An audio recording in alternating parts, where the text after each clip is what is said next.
it all started with a retreat. I was burnt out, exhausted, craving solitude away from the constant buzz of city life. The cabin on Black Hollow Lake seemed like the perfect escape, a quaint, secluded place where I could finally catch my breath. A week of peace, alone with my thoughts and the serene nature surrounding me. Or so I thought. The lake itself was beautiful, calm yet somehow imposing, like a mirror of black glass stretching out beneath the mountains. The water was so still that my reflection was crisp, as if I were looking into a darkened mirror. I took a deep breath, letting the chilly mountain air fill my lungs, and told myself this week would be exactly what I needed. That first night, as I lay in bed, a strange sound woke me, a faint splashing, as if something or someone was moving in the lake. I dismissed it as wildlife or maybe a branch falling, but the sound lingered in my mind, and unease followed me into my dreams. The next day, I couldn't shake the feeling that something was off. I went about my day, hiking along the trails around the cabin, sketching in a journal I had brought along, using the peacefulness to unwind. As the sun began to set, casting a fiery glow over the lake, I went down to the shore, eager to capture the colors in my sketchbook. Leaning over the edge, I was struck by the reflection in the lake. It wasn't just my face looking back at me, it was something else. My reflection was wrong. The eyes that stared back held a depth and darkness that didn't match my own, and the faintest curve at the corners of the lips hinted at a smile I knew I wasn't making.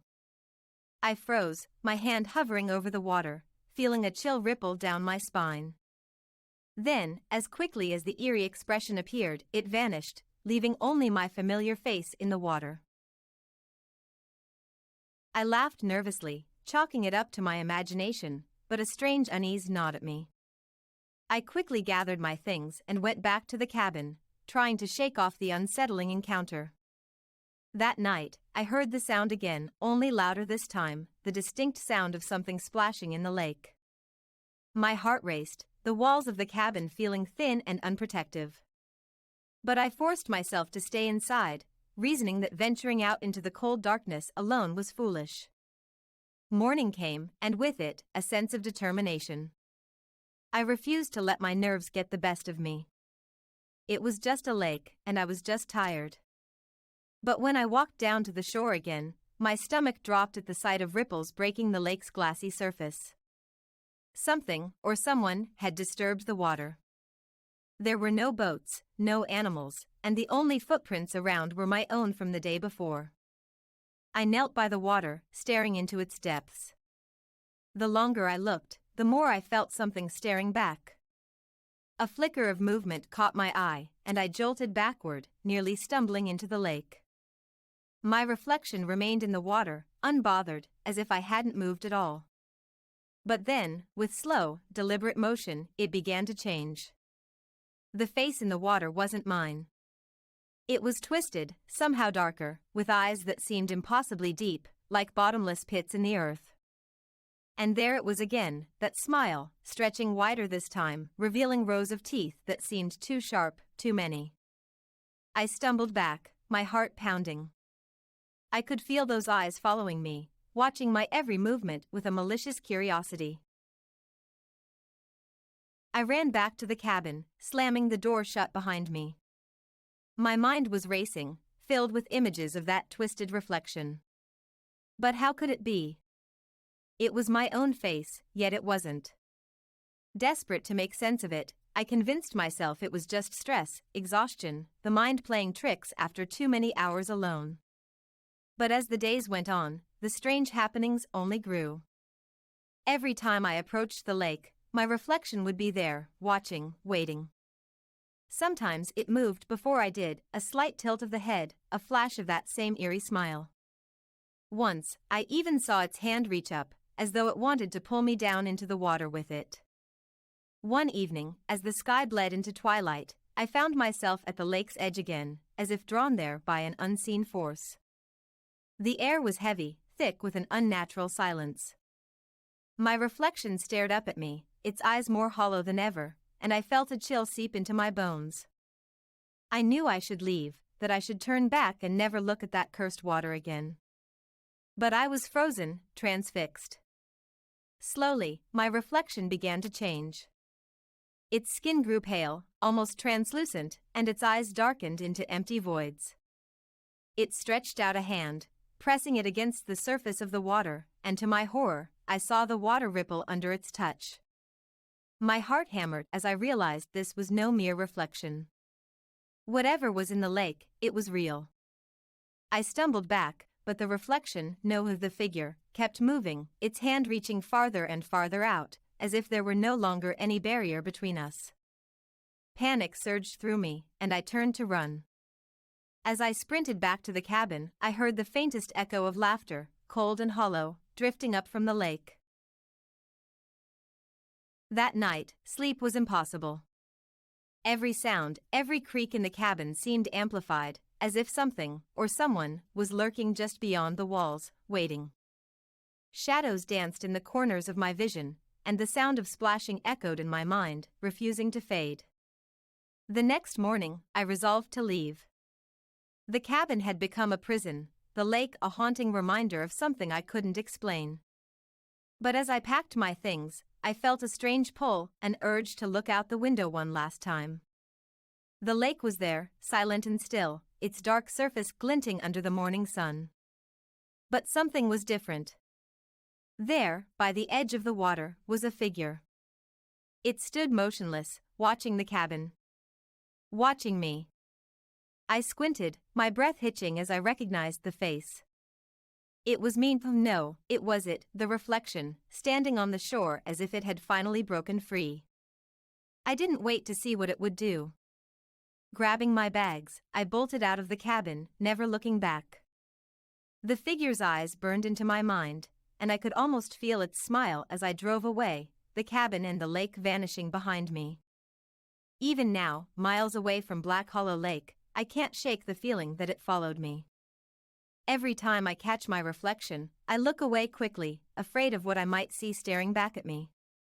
Afraid that one day, my own reflection might not be mine again. I managed to get away from Black Hollow Lake, but the unease stayed with me, like a dark shadow clinging to my every step. Back in the city, I thought I'd find comfort in the noise, the people, the constant movement, anything that would drown out the eerie silence that had taken hold of my life. But the feeling of being watched didn't disappear. It intensified. At first, I told myself it was just paranoia. The lake, the cabin, they were miles behind me, nothing but a strange and disturbing memory.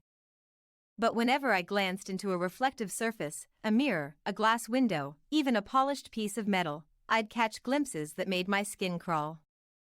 Sometimes, just out of the corner of my eye, I thought I saw my reflection smile back at me in a way that wasn't my own. Then one morning, I woke up and found muddy footprints leading from my bathroom to the front door.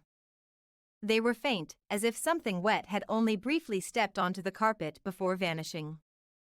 I froze, staring at them, trying to rationalize what I was seeing. Maybe it was just a nightmare, my imagination playing tricks. But no matter how hard I tried, I couldn't convince myself that the prints were anything but real. Desperation took hold, and I began covering mirrors in my apartment. It felt ridiculous, even childish, but I couldn't shake the feeling that something lurked just behind the glass, watching, waiting for an opportunity to reach through. Days passed, and the oppressive weight of fear grew, settling deep within me. One night, I finally called a friend, someone I hadn't spoken to in years. I poured out my story, half expecting them to laugh, to tell me I was crazy. But instead, they listened quietly. When I finished, there was a long silence before they spoke. "You're not the first," they whispered, voice barely audible. "People talk about Black Hollow Lake, about things they see in the water. But those who experience it? They never come back the same." The words chilled me. I didn't want to believe them, but deep down, I knew they were true. Something had happened to me at that lake, something I couldn't undo. After that call, the strange occurrences only worsened. Objects in my apartment began to move. I'd leave a glass of water on the table, only to find it across the room when I turned back. Lights flickered at odd hours, shadows danced on the walls even when there was no light source to cast them. And every time I dared to glance into a reflective surface, I could swear the figure on the other side was inching closer. Then, one night, I woke up to find my reflection standing beside my bed. It was unmistakable. The same hollow eyes, the same twisted smile. My heart pounded, terror freezing me in place as it leaned down, its face inches from mine. The air around it was frigid, its breath visible in the dark. "You left me behind," it whispered, the voice chilling and echoing, as though it came from a place beyond. "But I've found you." I tried to scream, but no sound came. My body was paralyzed, locked in place as the figure reached out, its cold, damp fingers brushing against my face. The touch was real, solid, unlike any nightmare I had ever experienced. As its fingers traced the outline of my face, I felt my vision blur, like I was fading, being drawn away from myself. In a desperate surge of strength, I managed to tear myself away, scrambling out of bed and flicking on every light in the room. My reflection was gone, leaving only the hollow sound of my own shaky breaths echoing in the silence. Since that night, I've stopped looking into mirrors altogether. But deep down, I know it's not over. I can feel it waiting, biding its time, lurking just beneath the surface of every reflective surface I pass. And every night, just before sleep claims me, I hear a faint splash, as though something is stepping out of the lake and coming closer.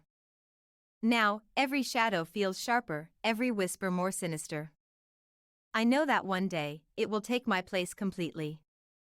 I only hope that when it does, I'll be too far gone to realize.